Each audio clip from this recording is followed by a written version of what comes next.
Good evening, everyone, and welcome to the National Humanities Center Humanities in Class webinar series. Tonight's session is titled Teaching Artificial Intelligence, Exploring New Frontiers for Learning. And we're joined by Michelle Zimmerman, who's the Executive Director of Renton Prep, just outside of Seattle, Washington. Today is April the 7th. As I always do, I want to thank you for joining us tonight. My name is Andy Mink. I'm the Vice President of Education Programs at the Center. On behalf of my staff, Libby and Mike, as well as our graduate student interns, Hannah, Carly, and Josh. And as I scan the room, also my senior staff colleagues, Robert Newman, who's in the room, and Matthew Booker. We really do appreciate you joining us.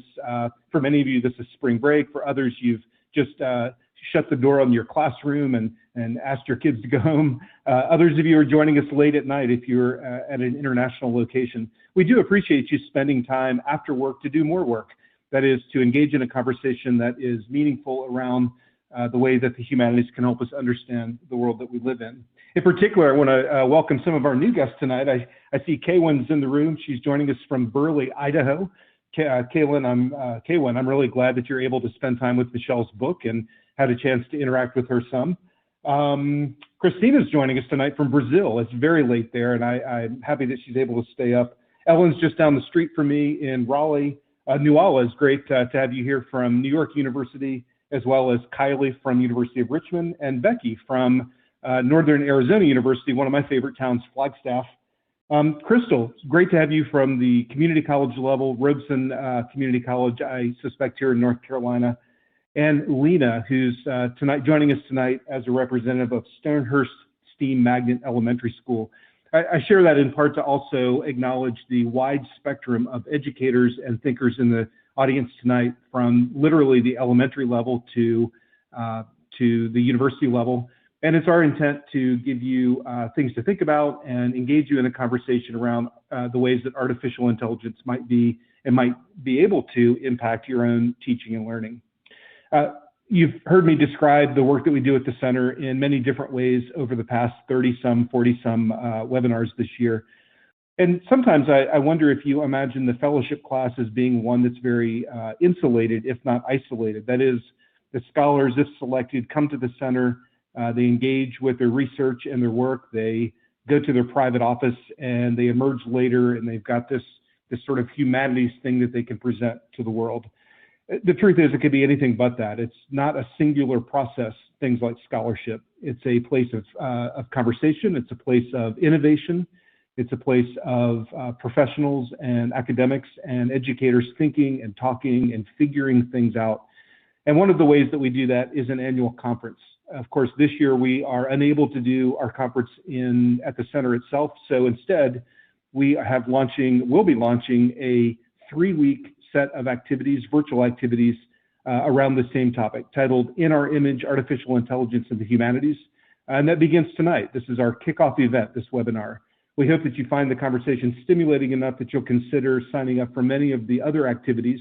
Everything is free, it's open. We would love to have you contribute and engage with both the live events as well as the recordings and the asynchronous resources. You can find registration information on our website. I'll drop it in the chat box momentarily, or you can check out one of those tabs at the top of your screen to do so. You don't have to sign up for everything. You can consider this as an a la carte menu, but I do think that you'll find many of the issues and the questions and the interests that you are sharing in the chat box will be represented in that conference. Things like privacy, issues like ethics, concerns about the ways that artificial intelligence can be invasive, and the ways that artificial intelligence can be expressed in art and music and the humanities. So again, please do join us, and tonight's kickoff event is intended to give you one of many things that you'll be thinking about over the coming 3 weeks. I also encourage you to explore the Humanities in Class Digital Library. This open education resource platform, this OER platform, is where you can find many relevant, free, and open materials around this topic. Be sure to check out the collection titled Artificial Intelligence in the Humanities. Right now we have about 43 resources. These are both scholarly and instructional about ways that you can consider the integration of artificial intelligence in your teaching and your profession. I'd also encourage you to join the Humanities in Class webinar series group. This is where you'll find the resources that we've put together for tonight's session. This is also where we'll place the recording of tonight's session.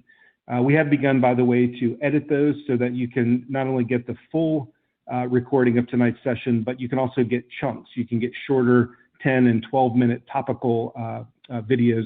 What I'm finding working with educators across the country is that these become really effective prompts and formative exercises for your younger students.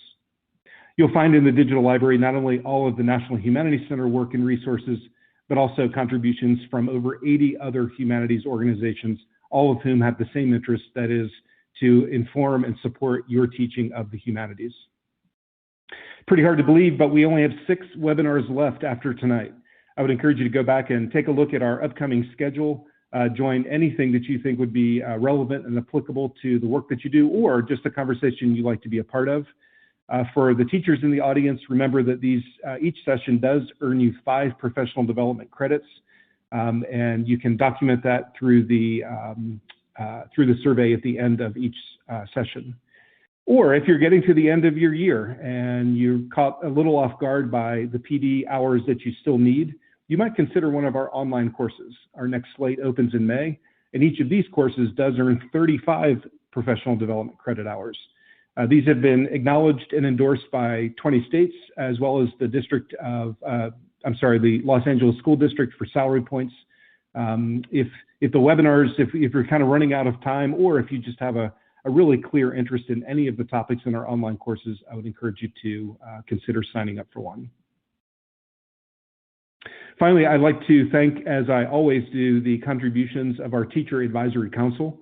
Being able to work with such a talented group of teachers from all across the country, many different backgrounds and schools, is really instrumental in the programming that we put together and the ways that we present it to be relevant and useful for the classroom. Any of you who are interested in joining next year's cohort, the 2021-22 cohort, we currently have application process open. We will be accepting applications until May the 3rd, and I would encourage you, if you have any interest at all in working more closely and really being able to benefit from and contribute to our work, to consider applying. Tonight's webinar is an audio and PowerPoint only webinar. So the primary way that you'll interact with us is through our voices and the screen that you see, but your participation is very important, and you can do that through the audience chat box that many of you have begun to use, as well as the tab that says Ask Michelle. If you've got a formal question you'd like to submit for consideration, as the moderator, I'll review them and bring them to Michelle when the time seems right. Don't hesitate to ask any questions that you have in mind, or respond to any of the provocations that Michelle shares. If for some reason you have some issues tonight with your audio, or perhaps your Wi-Fi is a little spotty, there's 2 quick and easy solutions, and I wish that it weren't so so mystical to say it this way. You can either refresh your screen, or you can sign out and come back in. It will not disrupt your documentation of your attendance. I wish it were more complicated than that sometimes, but it's just as easy as rebooting, and you should be able to pick us up well. So again, you have joined the Humanities in Class webinar series. Tonight's session is titled Teaching Artificial Intelligence, Exploring New Frontiers for Learning. We're pleased to be joined by Michelle Zimmerman, who's the Executive Director of Renton Prep and a Microsoft Innovative Educator Expert. She's also an author of a really fascinating book of the same title.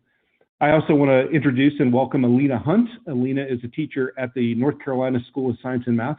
Alina is our TA tonight, and as a member of our Teacher Advisory Council, she has spent some time curating resources and finding some relevant materials that she's going to be dropping into the chat box, as well as placing in the corresponding folder in the digital library. So I say all that as really a way, Michelle, to give you the microphone, give you the stage, welcome you to the program, and thank you for being here. Hey, Michelle, can you hear me out in Renton, Washington? I can. How's my audio coming in? It's coming in great, thank you. And in a moment, you're going to start to advance the slides at your own pace. It's such a fascinating conversation we're about to have. But if you don't mind, I'd like to start with just a quick personal question. Of course. Michelle, we asked the audience at the beginning about the ways that artificial intelligence, the 3 categories that we defined for them, is a part of their life. And I suspect that you're much more aware than some of us. In other words, it almost feels like an invisible hand sometimes. Do you remember the moment when you suddenly became very aware that there was an artificial intelligence in your life on a regular basis? I think that it came through some of the questions I was asking people in technology, because I've been involved in developing a lot of the tools with Microsoft for education. So I started becoming aware how underlying everyday tools those things were that I didn't realize, and I just thought they were something that was already completed or more static, that it didn't have something that was watching what I was doing essentially and then responding to that. So I became more aware to a certain extent there. But then I started asking questions, just like I noticed some people in chat started asking their students questions. What are you noticing around you? And by asking questions like that, you start to say, wow, I had no idea those things were related to artificial intelligence or machine learning. And that's what got me to questioning what actually is this thing, artificial intelligence. Yeah. Because reading articles and books, you get a wide range of definitions, and it's kind of hard to pin down what counts as that. Right. That's a great answer. Thank you for sharing that. And if I may, I'm going to ask a slightly personal question, just between you and I. We'll ask everybody in the audience to turn away for a moment. When you first realized, that's right. When you first realized it, did it scare you, or were you excited by it? Both at the same time. I was more excited first, and the more I started digging into it and learning, the more scared I got, to a point that as I dug deeper for writing the book, I partway through researching more for it, even wrote the authors and said, I don't know if I want to write this book. I don't know if I want to be associated with it. But what changed my mind was realizing that there need to be people in education who care about humanity and care about technology, who can get out in front to say, here are the good things about it, and here are the potentially very destructive things. If someone doesn't speak to both sides, we're missing the opportunities as educators to help prepare our kids for a future it's all around them right now. Being unaware of something or naive to something doesn't help anything. So you have to be willing as an educator to get into a place where you're scared of something, to want to do something about it, and to find the things that are great, and still be aware of the things that are scary, but not run away from it because some things are scary. Just like a pencil could be scary. It could have amazing things that come out of it, but you can also write really destructive things that impact humanity. So in that same way, if we can start getting kids and other educators around us who aren't necessarily just in the tech field to see that, then we can really make huge advances towards helping society. That's really a lovely answer, and I think you're absolutely right. And it may be that the humanities itself is what can provide that, if not optimistic, at least sort of utopian view of what might be possible, while always acknowledging the dangers and the dystopia. Michelle, thank you for sharing that. We're really anxious for your talk tonight. Again, as the moderator, I'm going to be bringing questions to you on occasion, but you let us know what we need, and we'll go from here. Definitely, and feel free to interrupt me anytime, even mid-sentence. I'm good with that.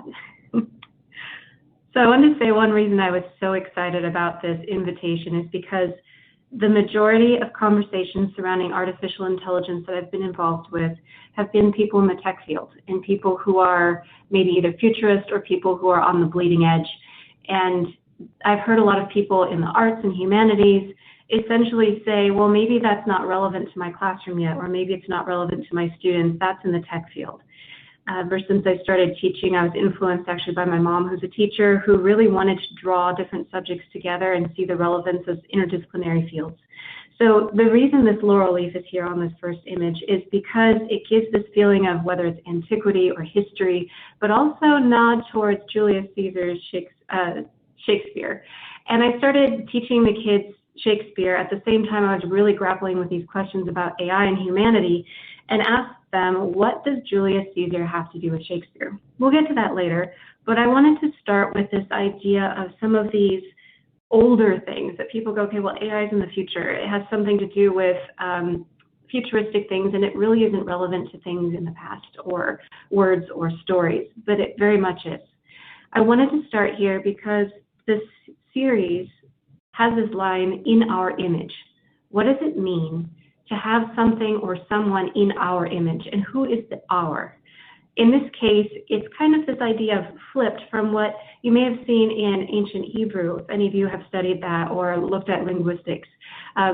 There's a section in Torah. It's also used in the Bible. You can see the commonalities in religions, Islam and Abrahamic traditions, that this phrase, in our image, was used in those parts of Scripture to describe what humans are in reference to God. In this case, we're hearing people say, does artificial intelligence take the place of God? And that can become a tension point for people who are saying, well, can you have science and technology and religion? Can you have these studies together, or are they completely separate? So I've been really interested in finding those compelling, and what do people talk about image for humanity? Who are we as people? And so as I looked into this phrase more, and some of the tools that exist to be able to rewrite, I liked the idea of digital ink giving a chance to give you a feeling of calligraphy or some of that metallic ink, but still bringing technology in, and gave it a shot to see if I could write out, being able to trace over those words and look at what those things meant in terms of this phrase: a phantom, an illusion, a resemblance, a representation or figure. And what does that mean for us with technology? Are we trying to create a representation or a phantom or illusion of who we are as humans in technology?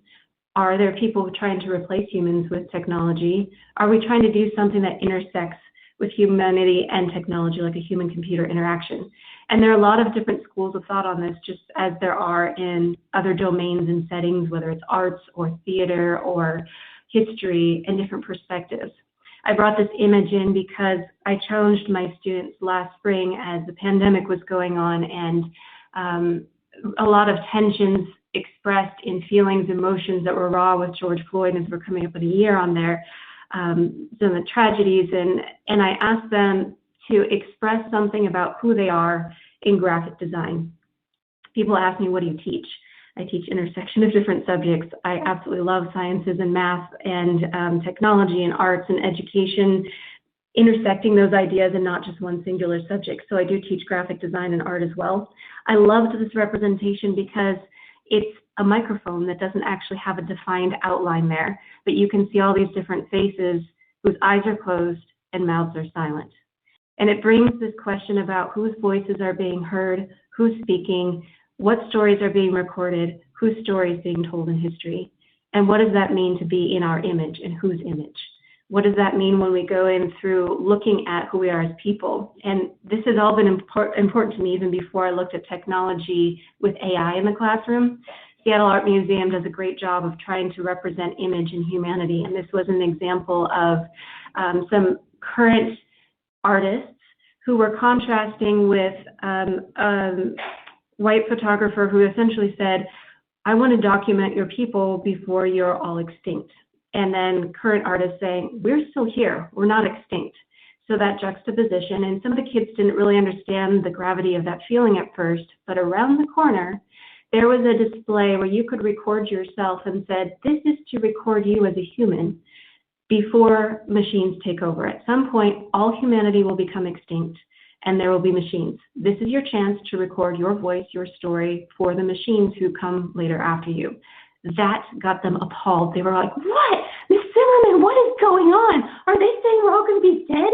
Why would they want to capture us? It brought out huge, immense emotion in those kids. And so I got them to look at that in terms of artists and representations in humanity and ask them, what do you think that means? Do you think that machines will replace humans? Do you think we'll become extinct? What's your opinion? And that got them thinking more deeply. It connected back into, what does this have to do with Julius Caesar and an old story? So as I go back and forth between theater and humanities and science and investigations, I start pointing them to some types of historical documents. This is an example of the actual proposal, screenshot of that from a group of professors who thought, if we get together during a summer, we can figure out this thing and be able to create a machine that replicates human intelligence. This was 1955. We're not there yet. So it turned out that the human brain is far more complex than people thought was possible to replicate in a machine. So I wanted to pull up some of these images just to show a little bit of a timeline of the rise of robotics and AI. I loved this visual graphic. I know some of you may be driving or just listening, but at some point get a chance to look at this. And it shows first some of the ideation of what is a robot, where did the words come from, how does that mix with AI? I'll admit, when I first started looking into AI, I was really mixed up between the robotics and AI piece because I had this image of sci-fi where the robot was the AI, an embodiment of something that looked human, that had physical characteristics, where kids would joke about bad robots. You would see movies like Big Hero 6 that were more playful, and this idea of robotics being very human. And that would go more towards that super intelligence or generalized artificial intelligence of this complete package. And because I had that imagery stuck in my mind, I got stuck there for a while trying to picture what is AI that's not embodied in the shape of a robot. So this graphic was really good at helping situate and separate those things out. And I wanted to point out that as I was trying to understand ranges of definitions, I started realizing that one reason it's so hard to pin down what counts as artificial intelligence is, first of all, it keeps moving. It's like a moving target. At one point, a calculator seemed like artificial intelligence. It could calculate things much faster than a human could, and that helped with World War II, with the Turing Test. Alan Turing, who was trying to decode the Enigma machine. If any of you have seen the Imitation Game, it's a good example of that. So those pieces, seeing calculator is not something that I would consider artificial intelligence anymore. And one reason is because technology keeps advancing. But also, the more that we learn about the human brain and neuroscience, the more complex we realize it is. It's not so easy to just figure out and replicate in a space of technology. Even though machines are getting better at things like self-driving, there are components of driving that humans do much better and adjust to than machines can.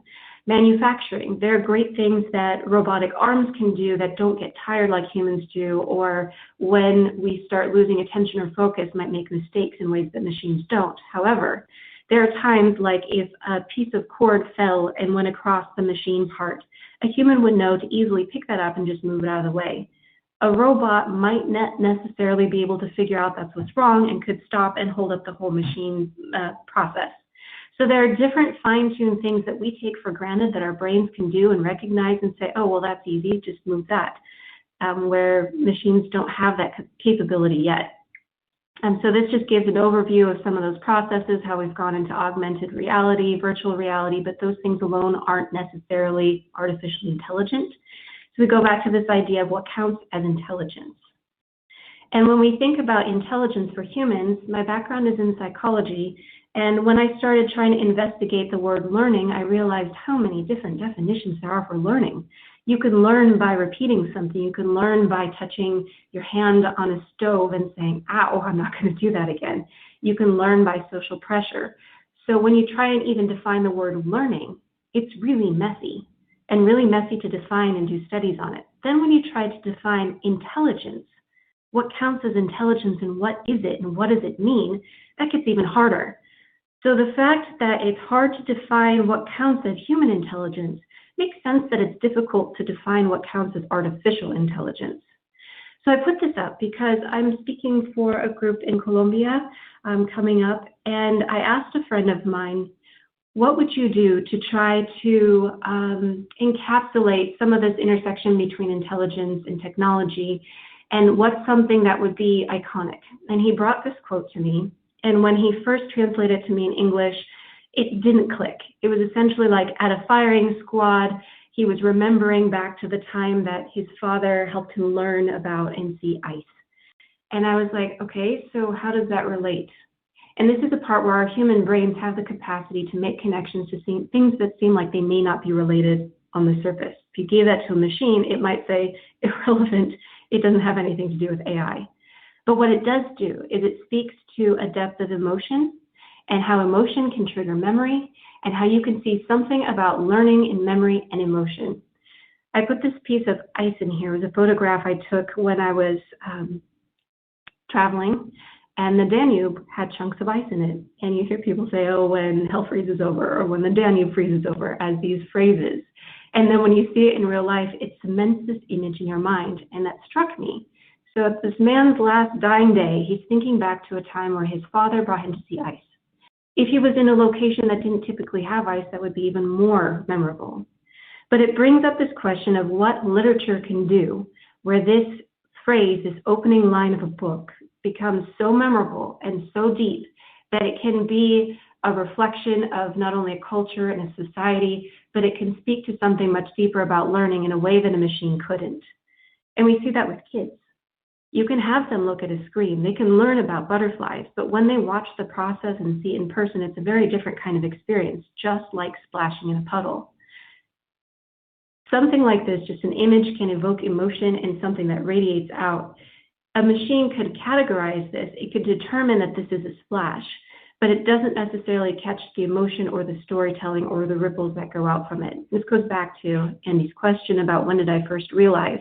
I have a little bit of a timeline here by time dating this, sketching around with digital ink in 2016 and asking myself, what do I need to do to prepare these kids for the future? And so I realized that a Venn diagram wasn't enough. It needed to have something that blurred out because all these pieces start becoming interconnected. I put the student in the center and tried to imagine the pieces that would need to be surrounding it, like developers with technology, with coaching for teachers, assessment and environment, teachers interacting with the developers as they're creating something, because those are not all in one separate, isolated bin. I looked at accessibility and access, multimodal ways of assessing, because we know in neuroscience that if you can get at learning from multiple different pathways, if you forget in one pathway or something doesn't work with retrieval, if you've learned about it in multiple pathways, there's a much greater chance at recalling that memory. So on the side, you can see big data, machine learning, and that's where I was first playing with those ideas of knowing it would be important, but not quite sure how it would all fit together, but knowing in a bigger picture, it needs to fit within policy somehow and research. So you look back at the types of technology that you can use in the classroom. We piloted the HoloLens, which gave kids a chance to still see each other, but see a floating hologram in front of them, multi-dimensional ways. You could see different types of emotion that came from them, and I asked the kids, what do you prefer? The difference between virtual reality, where you're entirely immersed, you can't see your arms or your legs, or something like this with mixed reality. About 90% of the kids immediately said the mixed reality, and I asked them why, and they said because we can still see the expressions on our classmates' faces. We can still see our arms, we can still see our legs in the environment. And that spoke deeply to me about something that's even important to what we call digital natives. The idea that technology can entirely replace who we are as humans. We're seeing even more now during a pandemic where so many schools have gone remote and virtual, where there's a separation between that human emotion and capacity that blocks apart the ability to think in the same way, to create or innovate in the same way.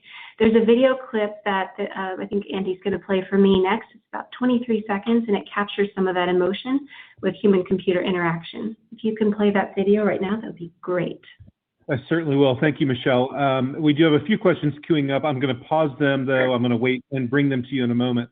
But now I'm going to launch a video, and what's going to happen for our audience is that it will actually be a pop-up.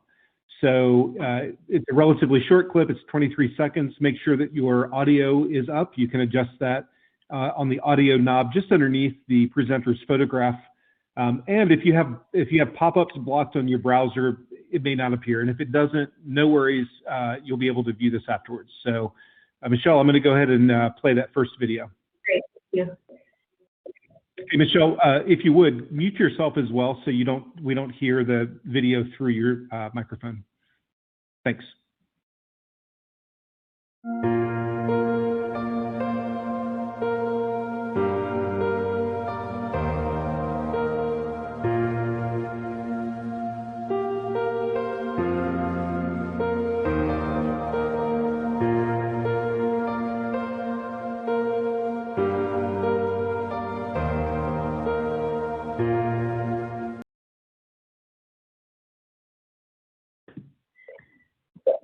Thanks for sharing that. We'll get back to my slides here. The reason I felt that was important is because when you can have older children work with younger children, you can build an emotional connection in a way that younger children don't get, even from flashing badges on the screen. You can get repeated behaviors from kids in that way, but there's a different type of scaffolding that occurs.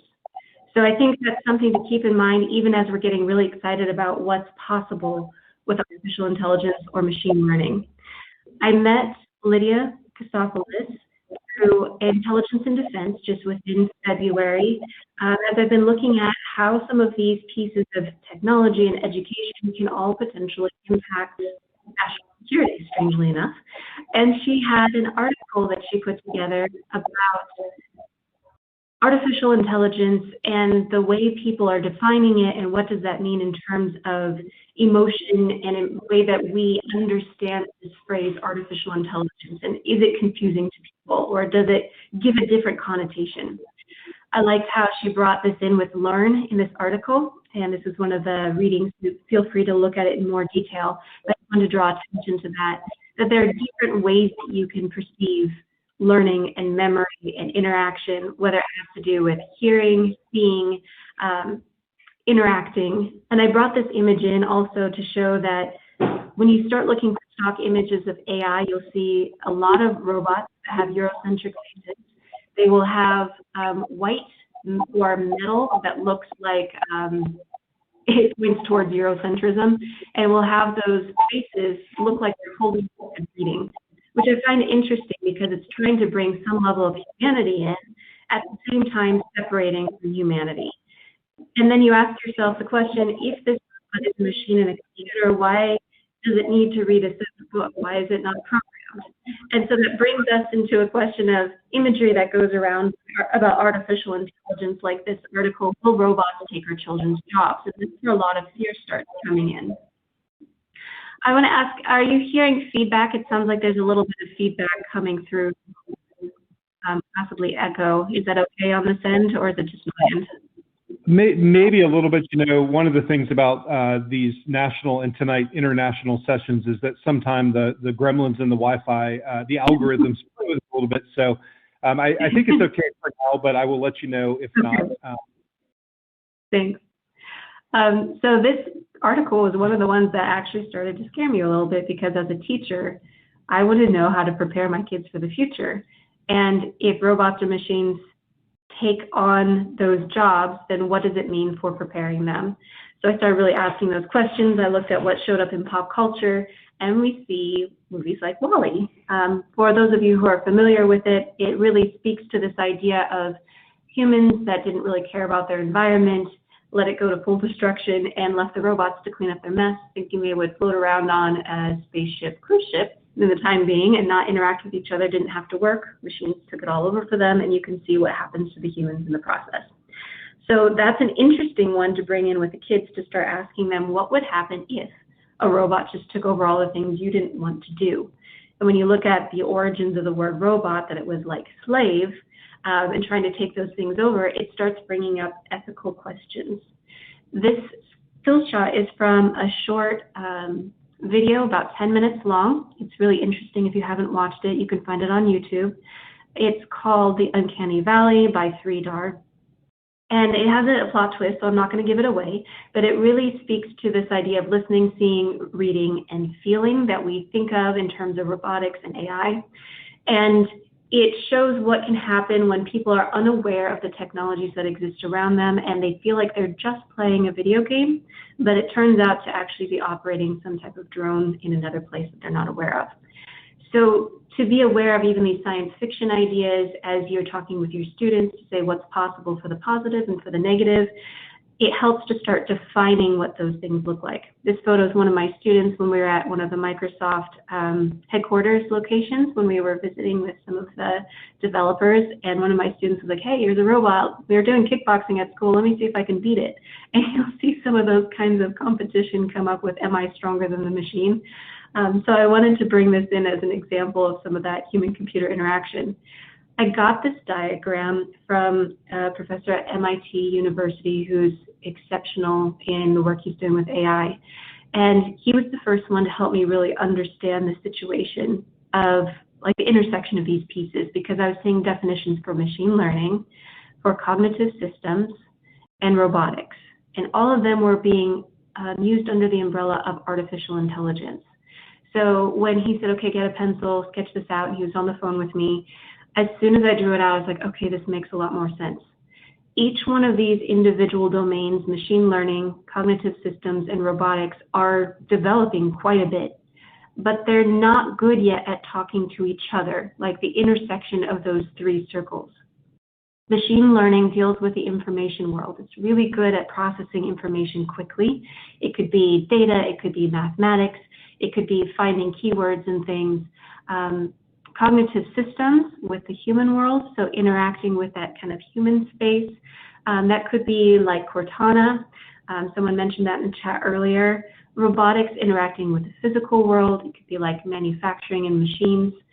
But to get all of those to interact in the way that a human would is really challenging, and that's where people are getting stuck. The one other point that he pointed out to me is he said, as someone in learning sciences and human development and who understands cognitive development, you realize that the sociocultural perspective is something that's an entirely different concept that goes in with learning. A lot of people who are working on AI aren't necessarily looking at the sociocultural perspective and how that influences the way that we think as humans and interact with people. But all the people here who are in the humanities understand that and understand the depth of what that can mean. When you watch this video on your own at some point, this scene is particularly interesting to me because it's the viewpoint of someone who's playing the game as this robot and looks down at its hands as something that's questioning, is it human? Is it not human? What am I doing? And becomes a moment of ethical consideration. So I pulled this one from Lydia Christopoulos' paper, and I liked it because it brought in the ideas of what we think of as intelligence or human capabilities, whether it's listening, seeing, reading, or feeling and sensing, and how those pieces go together with artificial intelligence or separately. So natural language processing is really great with speech to text or with being able to get a general level of translation. But it still doesn't have the level yet where it's like a natural first language or when someone has the original language that they spoke since childhood. It doesn't have that same level of translation ability yet.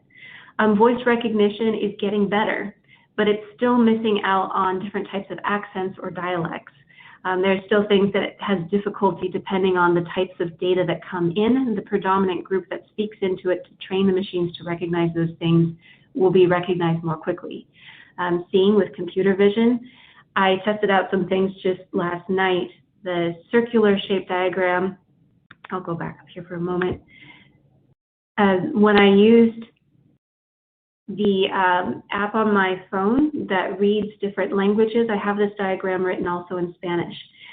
It wasn't able to translate as long as it was on a curve shape. If it was written horizontally, it was able to still translate handwritten writing or other types of writing, but as soon as it went on a curve, it didn't. And that's something our human brain can do. It can read around curves and still recognize it as such things. So the feelings and sensing is a really compelling one also because you will see that there are some machine learning or algorithms that are identified as AI that are starting to write poetry or create art pieces. And that calls on the question, is it able to replace humanity? Is it able to replace the creative side of who we are? And while there are some that can definitely fool people, and that's the Turing Test, are you able to tell whether it was human created or machine created? If it can fool you, it's potentially passed a Turing Test. While that has happened in some cases, there is not the same ability for machines to be able to read between the lines and create things that have necessarily cultural relevance or an emotional connection in the same way that humans do with multiple levels. And so I brought this one in because one of my students a year ago picked up the book The Art of War and was really interested in it. This was on the Global School Day of Play where they could choose anything they wanted unstructured, and she picked up this book. I didn't actually look at details of it until this spring, honestly, and I found it really compelling because I saw some highlights of things like in the midst of chaos, there's also opportunity. Appear weak when you're strong and strong when you're weak. And there are things that we may have heard over the years from time to time, but to realize that those are actual strategies that have come into play with war and chaos in different parts of the world in different times and places. And strategy is seen in things like chess. So we look at how humans use strategy and how that can be applied in different ways. Yes, you can teach a machine to play chess and beat a human. You could teach a machine to play Go and beat a human. There are also a lot of humans that went behind the development of that. So when people compare human to machine and say, oh, look, one machine to one human, and it beat that level of intelligence, you have to remember that there were a lot of people behind that one machine to help program, develop, teach it patterns, and all those different complexities. I found this one, and I found it interesting. Today, someone asked me, aren't kids going to be overwhelmed by how behind they are? To which I responded, behind whom and in what ways? Kids are only going to feel like this if adults make them feel like this. Learning loss is an adult problem foisted on kids. This is really interesting because it can be very controversial, whether it's a college student or an elementary student. During this time where so many schools went to remote learning and quickly adapted and said, finally, we have made it to the point where we're in the future because we have technology in the hands of kids. We've moved out of just behind textbooks and we've arrived. But it's not learning loss, or is it learning loss? Are we able to do the same things fully remotely as we did in person? Even with different types of technology that can help grade things automatically, are we doing those things? Are we helping prepare them for it? And it becomes a big debate. The reason I bring this up, though, is not just to debate whether there's learning loss or not. I'm not speaking to that point. I am speaking to the point of the difference between technology in isolation and people who are with a lot of different viewpoints. As soon as you're in a closed space, in a room in isolation, it is very easy to direct yourself to one specific viewpoint that echoes your own feelings and opinions that helps you feel comfortable. Interestingly enough, that's actually a strategy that people can use. Knowing that psychology and the way people think, you feel more comfortable with people who are like-minded. You're less likely to seek other opinions and other descriptions, other ideas, especially if it makes you uncomfortable.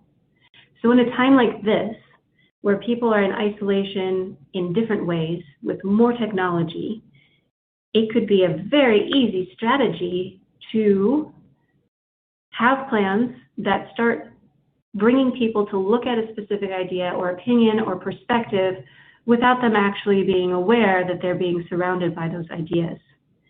So I wanted to go to the next video clip. Would you be able to play that one, please? The social Absolutely. dilemma. Thank you. Yep, absolutely. And again, to our audience, this clip will be a little bit longer, but in the same way it will pop up. You can turn on the volume by clicking the link, and then it will play for you. So Michelle, I'm going to mute myself. I'll do the same.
Thank you for playing that one. I like that because it really shows how you can type something in and get an entirely different search than someone else. So we're seeing this through political seasons, through controversial ideas that people go, how can those people be so stupid to not see what's going on? Well, because they can't, because they're not getting the same information as everyone. And at a most basic level, it's incredibly important that your students and your faculty, your families realize that just because someone gets one set of information when they search doesn't necessarily mean that their students or their families are getting the same information.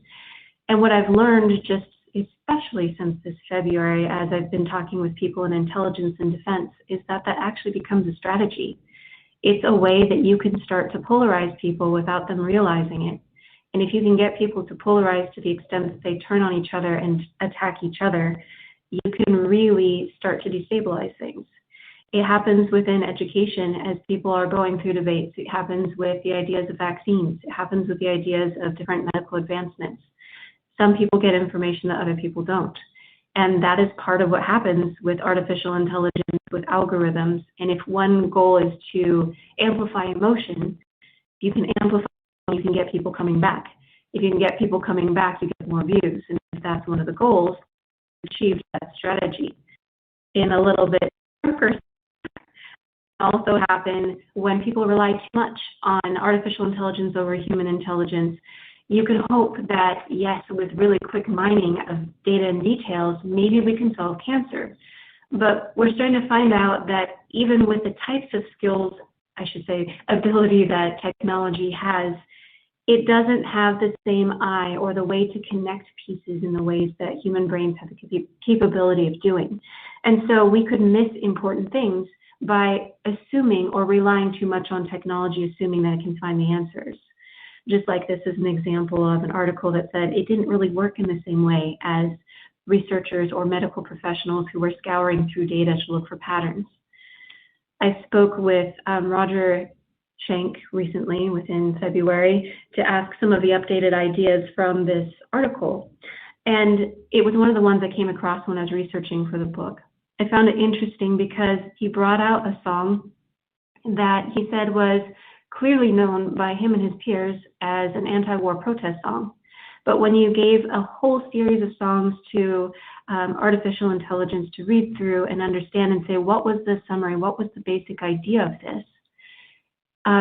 It essentially talked about love fades. And he said it wasn't about that. It was about an anti-war protest song. Just because the words war and protest didn't show up didn't mean that's not what it's about. But it's something that the human brain can make sense of in a way that machines aren't good at yet. And because of that, I used that as an example for my students and had them write poetry. I had them read the article and understand. I had them listen to the Simon and Garfunkel song, The Sound of Silence, and ask them to see if they can make relevant connections to their daily life now as they're in isolation, people who are still staying fully remote, and what does that mean to them?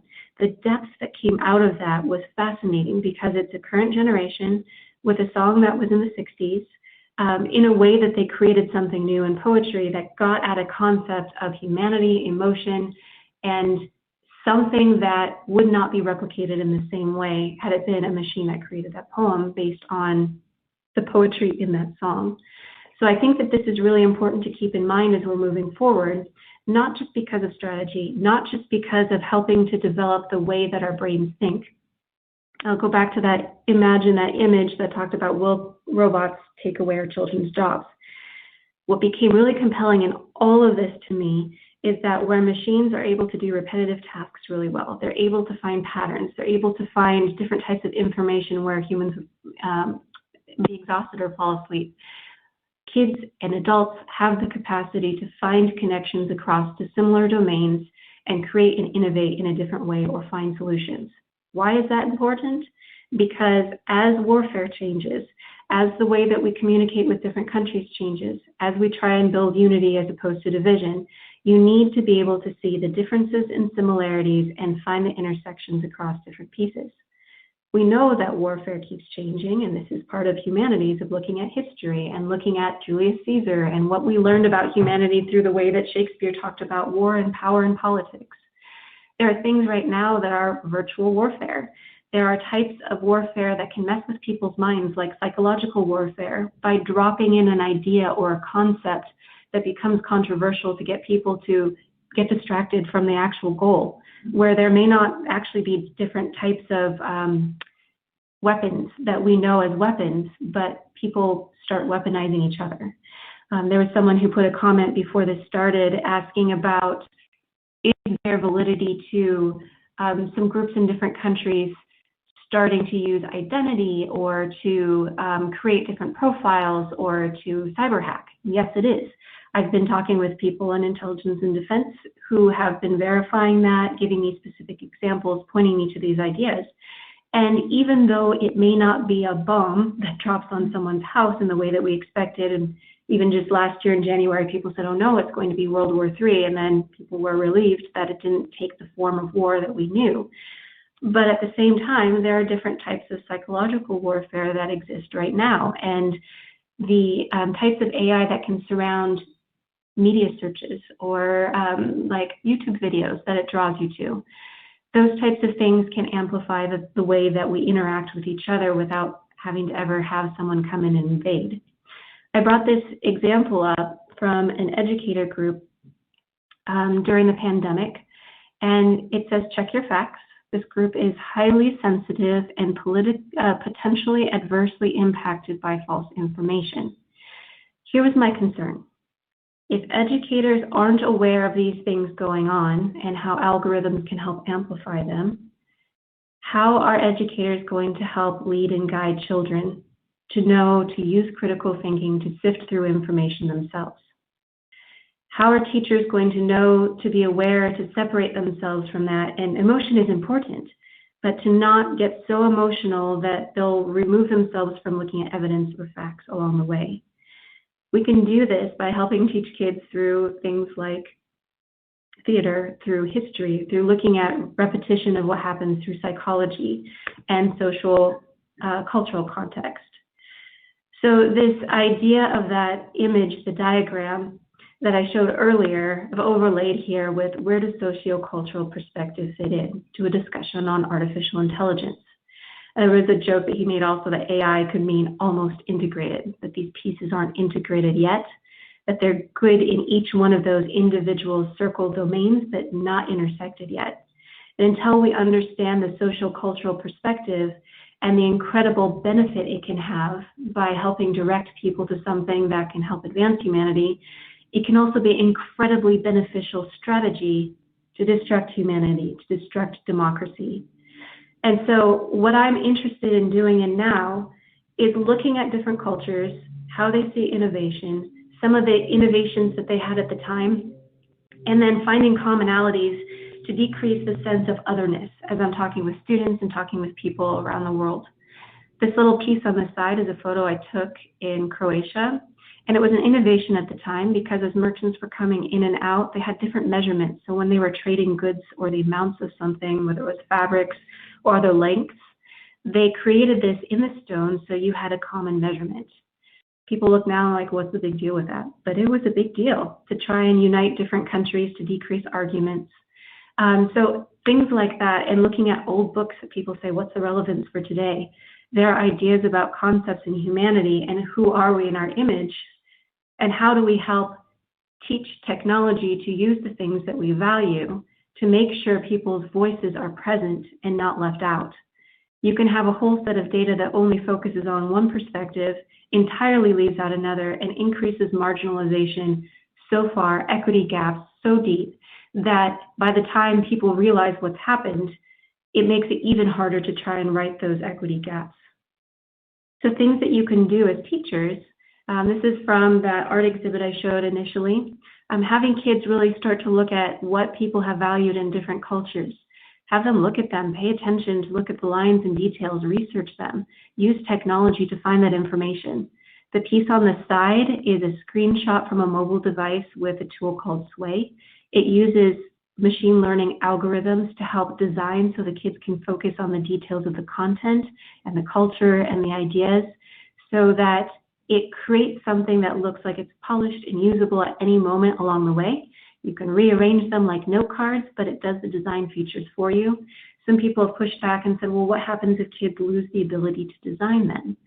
And my response to that is use that to your benefit. Ask the kids, why do you think the computer brought this combination of things together to make the design look cohesive? Now, when you create yours on your own, what kinds of things would you do that help make it look cohesive as opposed to disjointed? You can pull in a lot of these ideas together. This is an example with early childhood where they're looking at the story of the raven, looking at shapes and repetitions of patterns and how to create some of those things, but really bringing the kids out into nature as well. This goes back to that initial question, was I scared or was I excited about the possibilities? And I said both. I've become a stronger advocate of really looking at those, I don't want to use the word extremes, but the polar opposites of get out into nature away from technology for a while, and yes, use technology, go into depth about it, see what it can do to help support understanding more about people and intentionally looking for counterexamples. Because without looking for counterexamples, you can put yourself in a position where you're not looking around at other people. Get technology out into nature, out into space, not locked into an isolated place. This was the beginning of the year where we had COVID countermeasures and they wore masks even outside. And we brought technology out there because we knew there was more ventilation. They built balsa wood airplanes, but also researched about aeronautics and still had technology and still interacted with humans. I've been interested, I've been going around to different countries to look at what's important in cultures. So this was with Taiwan and looking at some of the things that have been important to people in some of the towns and education processes, because some people will say to me, well, how do we make our schools futuristic? And my question is more, what do you care about in your society? What are some things that are valuable to you? And so as I look around at different spaces, I ask what things mean, I ask what phrases mean and what are important to people. And so these are some of the things that started to emerge with the ideas of ethics. And in this moment, in this place and time, it can't be replicated because there's a connection between humans. So I pulled that into a section on ethics, and you'll start seeing relevance of something that seems so unrelated to artificial intelligence, but the idea of tea and tea ceremonies, and how those become a time where you can think about new ideas and concepts, not actually about the tea or the coffee, but you'll see these ideas that start replicating across different countries. I asked one of the teachers at this school, and the phrase that he says is really important to them is an upside down cup cannot be filled. In one room, they were creating tea ceremony pottery, and the other room, they were working with robotics. So they didn't throw away tradition for the sake of the future, or didn't avoid the future with technology for the sake of maintaining tradition. And I found that really beautiful. And then when I visited the Middle East a year ago, December, I saw another with coffee ceremony, the importance of some of those things with dates and figs, and some parallels there and in Sweden as well. So as I look at some of these things across cultures, I like this phrase, the Nordic phrase that was important of it's better to think ahead than to think afterwards. And unfortunately, when the humanities are left out of a discussion of artificial intelligence, it's too easy to wait to think afterwards about the ethics, about how these other aspects of humanity will fit in. And if the discussions are only in the technology side, we'll miss the ability to connect these pieces to help people have the ability to reach those end goals of what do we want our society to become. To still have them really investigate and look at how properties of light and physics around them interact, but then use those features to say, what is it about us that are valuable? What are we looking for? How do we find things that maybe aren't noticed by other people? This was one of my favorite all-time examples of robotics replacing humans.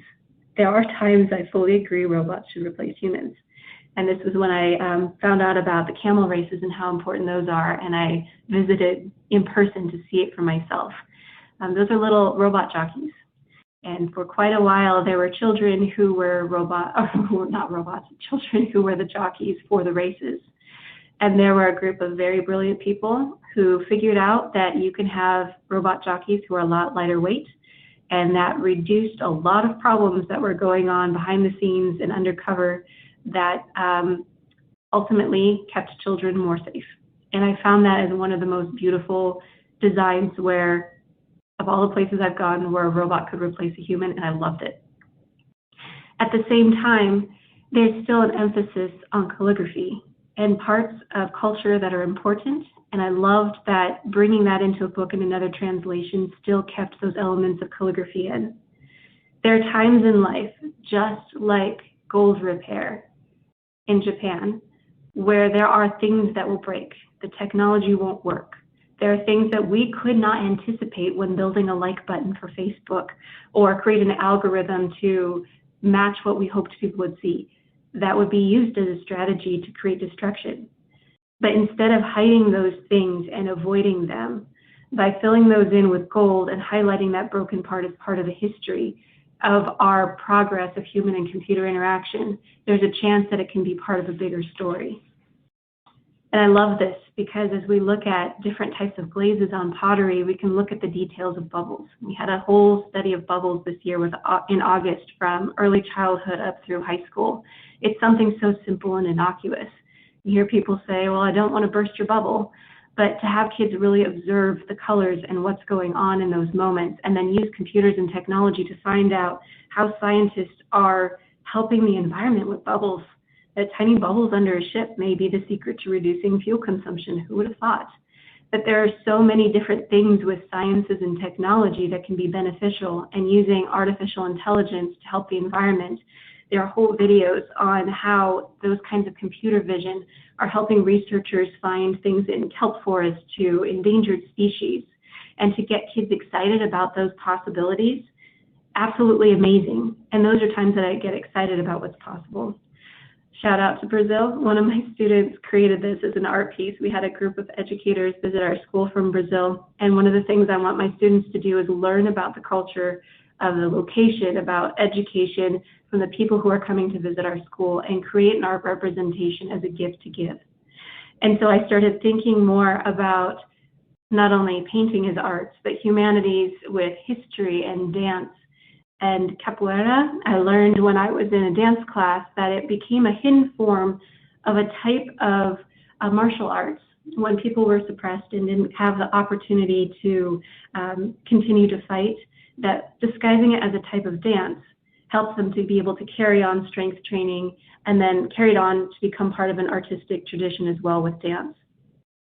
We teach dance in our school, and not just with same-age peers, but cross-age mentors. We want them to be able to interact with each other and have something that they can pass on to different generations. And while this is seen more often in other cultures outside of the United States, our school is highly diverse, about 27 ethnic groups represented. And so there's something that resonates about this idea of being able to pass something on from yourself to a younger generation, and then learn from what it's like to be a teacher, that has been really helpful in the process of, strangely enough, human-computer interaction. When you learn how to teach another human, you're going to be better prepared to learn how to teach a machine that you're trying to get to respond like a human. There are a lot of people who are in the tech field who've only worked with coding, who've only worked in one domain. And this is one of my biggest concerns about education. People want to be only single subject specialists, only single subject classes, and say, I teach math, I teach science, I teach art. And they're missing the opportunity to see and help kids build these connections. So people who've only been in technology but not in psychology or learning sciences or teaching have missed the opportunity to understand the nuances behind what it's like to teach someone who's less experienced or who's trying to learn for the first time. When kids have that experience to not only become teachers, but to find the struggles of the person who's learning or the outcomes that don't work right, they start learning different ways to use technology to help them.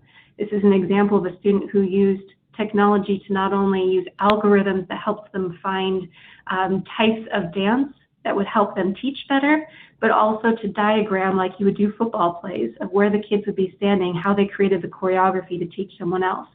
And it may seem totally irrelevant to artificial intelligence, but at the same time, there are sets of skills when you teach someone something else, when you help develop the lighting or the ideas or concepts or placement that you get, visual spatial perspective, you understand some of the complexities of solving a problem.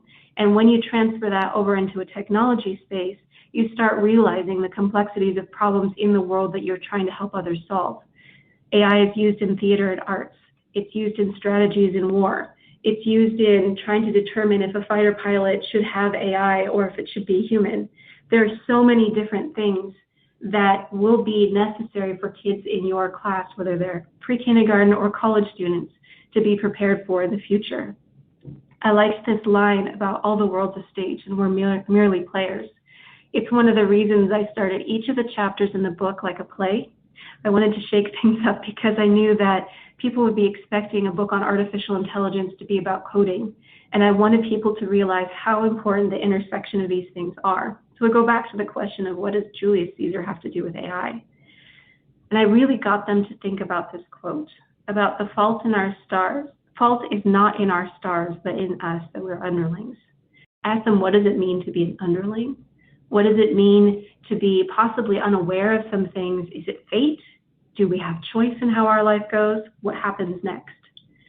And so when they saw this produced on stage by the Seattle Shakespeare Company in current day clothing with Julius Caesar, they really took it in a different way and thought, wow, this is like what's going on in politics. This is what happens when you're so easily swayed. And this year, more than others, I found this quote compelling from Julius Caesar.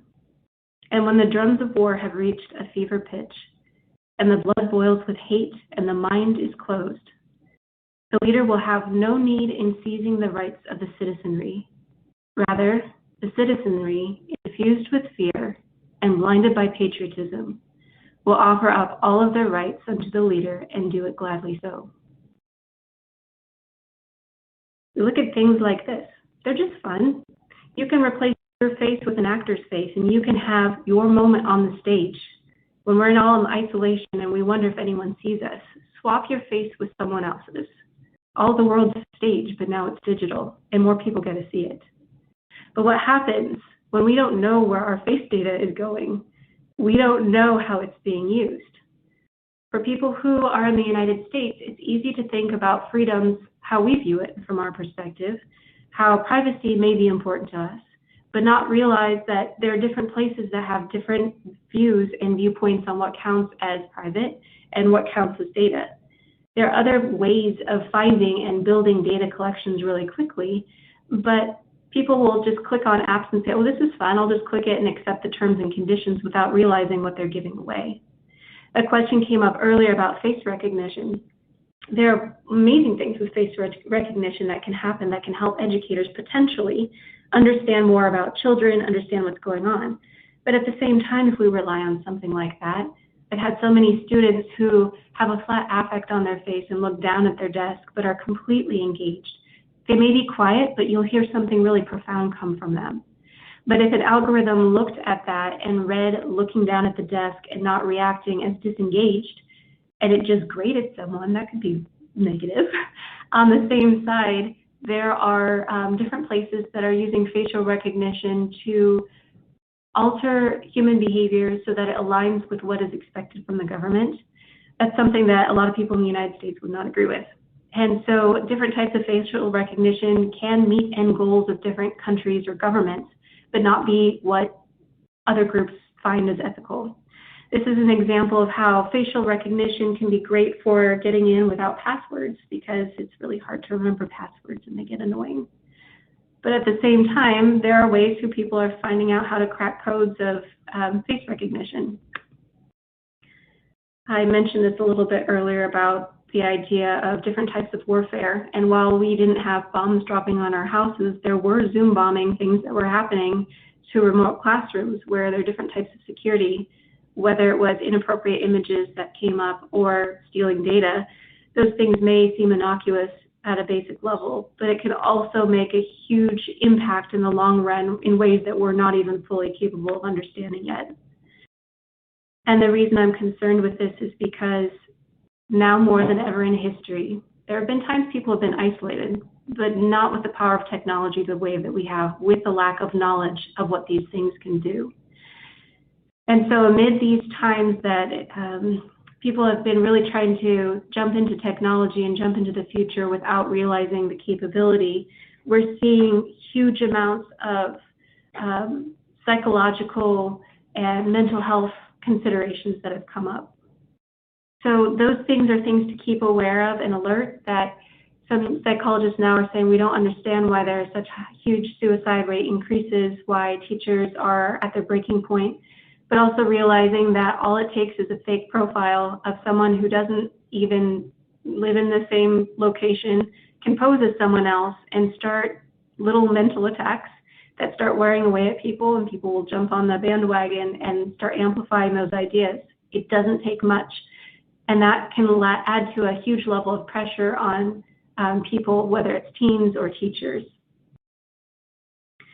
So yes, I still have not lost hope on the art of technology and human connection through technology, but it needs to be very intentional with how we're approaching that interaction and who we're talking with and how we're helping kids to see people as unique individuals and the similarities and differences between us.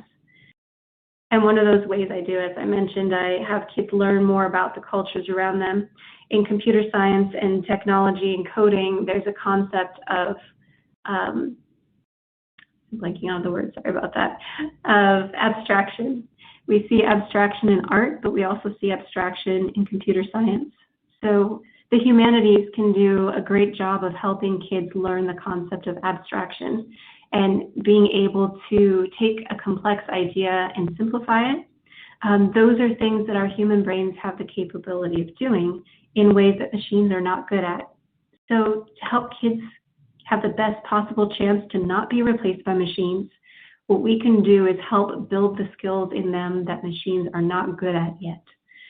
This is an example of showing process. And I know this is hotly debated in a lot of education circles, whether process should be shown or just the final answer and outcome. I really value seeing children's process and not only having them show their process, but showing it to their classmates. Because the more they can see different approaches and different ways to get at a final outcome, the more it expands the possibility of convergent and divergent thinking, where ideas come together and then where they start breaking them apart to see a new way of combining pieces. So this is what resulted from those concept draft boards and doing just two simple things, black and white paper cut. And it's a very standard graphic design concept. So I pulled a collection together of what different students came up with abstraction and art, and then we connected it with computer science. Yes, definitely process, always process. I wanted to pull a couple ideas of, we can see remote learning, and there are definitely plenty of examples where kids have come up with amazing things through remote learning. David Zelinka is one of our math teachers at the school, and he's come up with incredible ways of getting kids to think critically. But he's also pointed out that it's still just not the same as when you're in person. And this is a contrast picture where you can use technology in person and have kids explore things in the environment and still stay at a distance. This was before COVID, so otherwise they would have had masks on. But there are amazing things with technology that still can't be replicated without human connection. In the book, I gave a few examples of ways that some teachers have used different ways of connecting data, understanding process in music classes, in art, and how those different types of algorithms that seem invisible can run behind the scenes and help support you as an educator. Even though so many of those exist, and I can list off a lot of different tools or apps, I decided this was even more important to focus on what exists, what doesn't exist, what computers are good at, what they're not good at yet, to really encourage you to be the people to stand up for the humanities being an integral part of the conversation for technology and artificial intelligence in the future, and to not just leave it to people in computer science. So, Andy, a whole long one, but I'm ready to turn it over to you. Well, I'm not going to, I have many questions that have queued up here. And frankly, I have a few bones to pick with you as well. Showing all of your travel photos only reminded me that I have not traveled as much as I like for a long time. Thank you for that. But it was probably missing myself. But you know, you've also been pretty artful about moving in and out of this notion of AI being, artificial intelligence being bad or good. And I wonder if you can talk a little bit more about the nuance of, a moment in time, which is any piece of technology or any context, any cultural context, versus the long view of understanding, emphasizing, and celebrating those innate human qualities, as you've done, like beauty and alchemy and learning and love and relationship, all those things that make us sort of special. Talk to us a little bit more about that edge of time, right? Of AI being in some ways a snapshot right now. And I appreciate, by the way, you didn't talk that much about specific technologies, because guess what? In a year, they're all going to be, lapped and outdated anyway. So can you share a little bit more thoughts on that? That was such a great question, and that's exactly where I was going with it. One of the reasons I avoid specific tools and titles of different things is because technology changes so rapidly. Some of the things that I was looking into 3 years ago don't even exist now, or they exist in such a different format that it becomes so quickly ephemeral that it's hard to pin down. And I want this to be timeless, to look farther down into the future and not just in this moment. I wanted to go back to this idea of strategy because of that. If we are really trying to prepare our students, the best thing we can do is prepare them for this much longer vision of the future, that much farther beyond even our lifespans. One of the reasons I brought that image up of, let me see if I can find it again, from Croatia, I asked what was one of the things their educators were really struggling or frustrated with. And the idea that change wasn't happening fast enough to keep up with technology, that maybe it wouldn't happen in their lifetimes. And as I walked around the town that night, one of the people pointed out a cathedral that an architect had such a strong vision for that he knew it wouldn't be built in his lifetime, and yet it still stands hundreds of years later, or I don't know if it's 100 or more than 100. Despite the hardships that went through, despite the stones being sunk to the ground where some of the ships were attacked of trying to get the materials over. And so I connected that in and said, as educators, we need to help kids look for a much longer term other than just the here and now of this specific kind of flash of technology. Yes, use the technology, but teach them, it sounds cliche, to learn, unlearn, and relearn. I talked to Stephen Wolfram, who did Wolfram Alpha, who is the one that actually does like the foundation of Siri, and asked him what did he wish educators would know. And he said, don't teach coding. And it shocked a bunch of the people in the room. It wasn't that he said meant don't teach coding at all. But the point with that is if you only teach one coding language and you only teach for one specific viewpoint, machines are getting good at starting to code, so you tell the machine what you want it to do, and there are some things that it's already figured out far beyond what you can teach a child basic code in a year. So if you're spending so much time on teaching one specific language and those languages change and kids don't know how to be adaptable and flexible, they'll get to a point where they go, well, I can't do that. I only learned this coding language. And that is where machines will start replacing their jobs because they haven't learned to be flexible and adaptable and continually learn. When we set up tests for them to say this is a finite piece of information and this is all you're going to get to, and that's it, it will give them one type of knowledge, which is still important. Base knowledge is important because you can't create without having base knowledge to latch onto. But if it stays there, they're going to get the idea that we have this snapshot, this moment in time. This thing is really cool right now with programming a chatbot, which is still good to practice. But if you leave it there, then they'll say, as things change, but it changed on me, but I can't do it now. I can't do this job. My job is gone. And showing them movies like Hidden Figures is a perfect example of saying, look, these women were the computers. They computed the calculations for the space program. The machine took their job. They didn't say, oh, well, it took my job. They researched, they studied, and said, what do we learn to now teach the computer to do what it needs to do? And I think that's really important in this long-term vision, and one reason I'm bringing back some of the ideas that seem really old or ancient, or say, why do we care about this measurement system? Why do we care that that was an innovation at the time? Why do we even care about record players or things like that that seem like a snapshot in time? To try to get them to see that these things may seem really exciting right now, but within even a year or 5 years, it won't be the same. Thank you. Here's a question from Jim in Macomb, Illinois. He's wondering if you can talk a little bit about, so what you've done, I think just absolutely in a lovely way is emphasize the human qualities. And if we can maximize those in kids, if we can have them be self-reflective and understand those human characteristics that will always differentiate them from machines or artificial intelligence, and we can embrace those and support those as they grow, then that's going to be one of the most direct answers here. But I wonder if you could talk a little bit about the appropriate age development of those same qualities. So as someone who teaches and as an educational leader, you work with students at many different ages. We've got folks in the audience tonight from literally the elementary school level all the way up to the university level.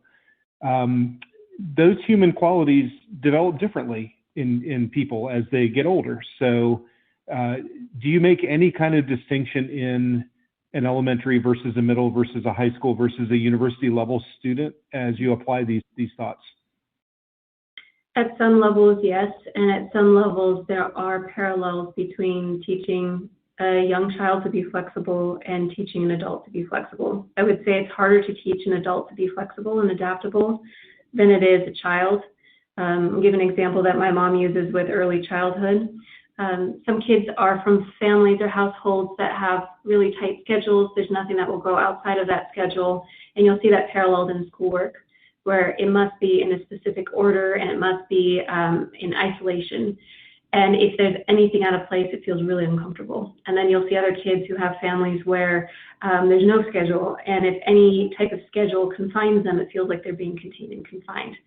So what she works with is giving them a general guideline of a schedule of knowing where they're headed. So they have that idea, but saying there are times that we become flexible. So if one of your classmates comes up with this great question and we want to explore it, we're not going to stop them right in the middle of that to say, oh, can't talk about that, shut down that question.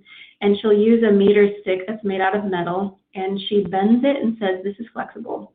If this was made out of wood and I tried to bend it too hard, what would happen? And they go, it would break. And she said, just like that, I want you to be able to be flexible so you can bend and you can come back to that shape again. It's like we do in the class. We can bend around, try some different things, come up with different ideas, and then come back to it, but not to the point where where you will break. I think that idea of flexibility in mindset is really important in the flexibility of thinking, because if you start building in that capability, it helps you with critique, it helps you with feedback, to realize that you're not taking it as an identity attack. It helps you to look for counterexamples, to question your own ideas. Say maybe there's someone else's idea that's different than mine. It may not match what I'm looking for. It may help you see something differently.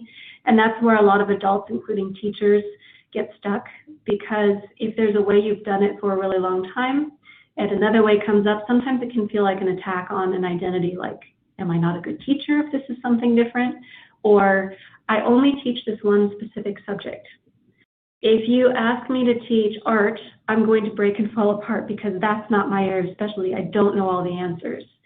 And so that's why I bring this idea of bubble in here also, is that there are very small things it takes to burst that bubble. So if we can get people to start seeing that flexibility and adaptability across time, it can start building us towards a type of resiliency when everything goes different than we're expecting, like a global pandemic, and we have no control over some of those types of outcomes. Yeah, that's a great point. Thank you.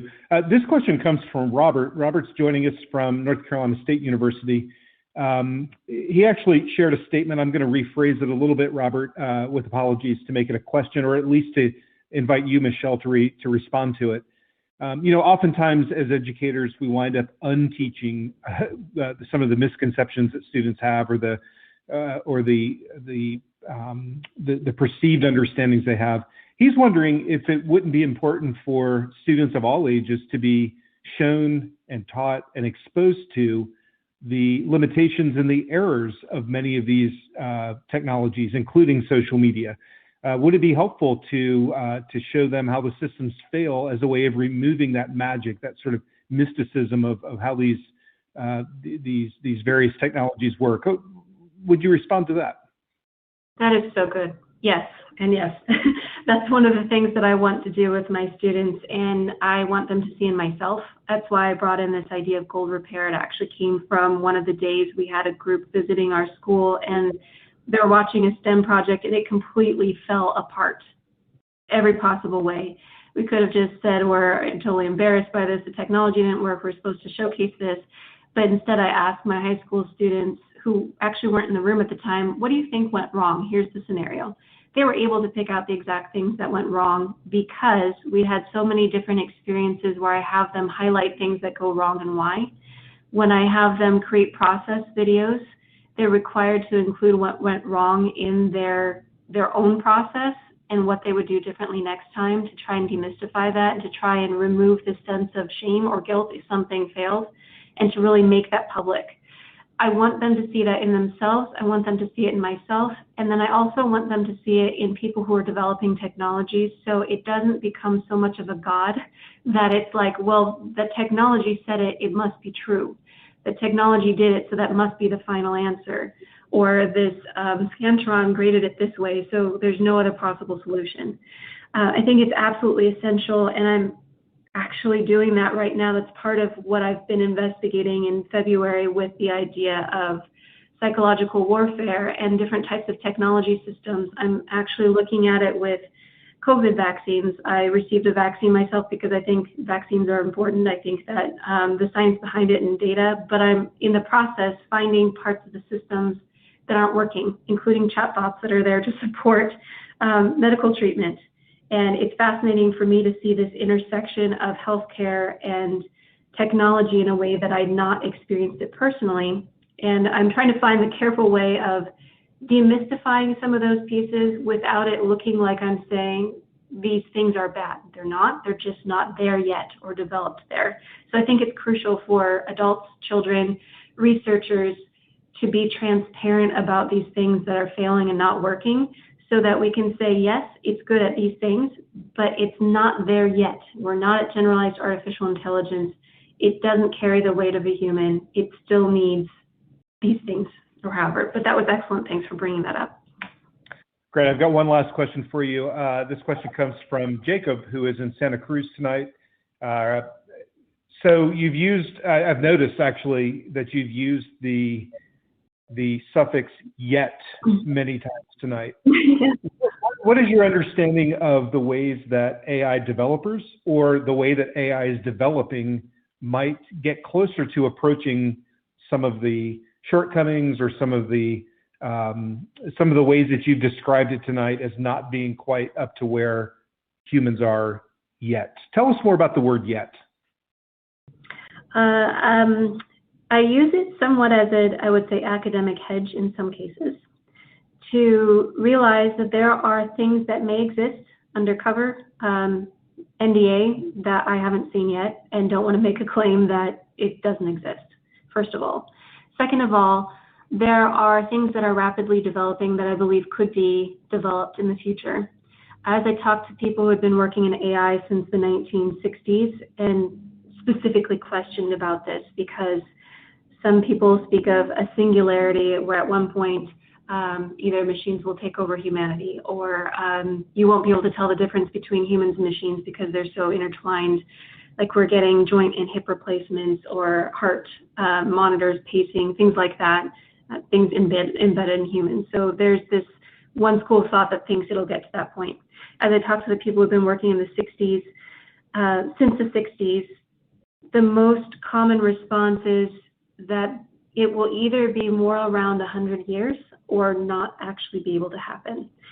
The counter argument is that quantum computing, faster processors will allow us to do the things that we can't do right now.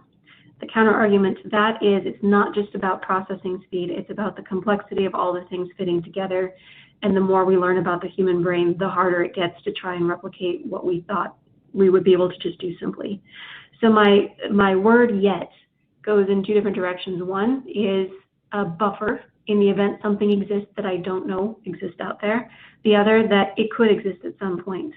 But I am personally of the mindset at this moment that we are not going to reach a generalized artificial intelligence in our lifetimes, even if we have processing speeds that can be cooled down enough, like quantum computing, that can be replicated in smoothness of movement like robotics that look human. But the sociocultural perspective, some of the other aspects that I've been talking about are so deeply complex that I think it's going to be incredibly difficult for all of those pieces to integrate in a way that can replicate humanity. And I am not convinced yet that that's going to exist anytime within the next 100 years. Michelle Zimmerman, you've achieved your goal tonight. I am both scared and excited. Thank you so much for leading this conversation. Thank you. I want to thank all of our audience for joining us tonight and remind you that you can sign up right now, in fact, by going to the National Humanities Center website and clicking on the homepage under the In Our Image banner. We've got a wide variety of panels and experts who will be discussing many of these same issues and really expanding on them in very interesting directions. We would love to have you join us. We'd love to have you have your students join us. So if it's in the middle of the day and you'd like to invite your students or your classes to be a part of this, that's a very appropriate thing to do. I also want to encourage you to sign up for all of our social media feeds. This will keep you updated on upcoming opportunities and activities at the center. That does include upcoming webinars. Again, we have 6 left this year. That includes our next one on April 13th. We'll be joined by a wonderful historian, Sarah Bond from the University of Iowa. She'll be sharing her work on how Roman law became the foundation of the current criminal justice system.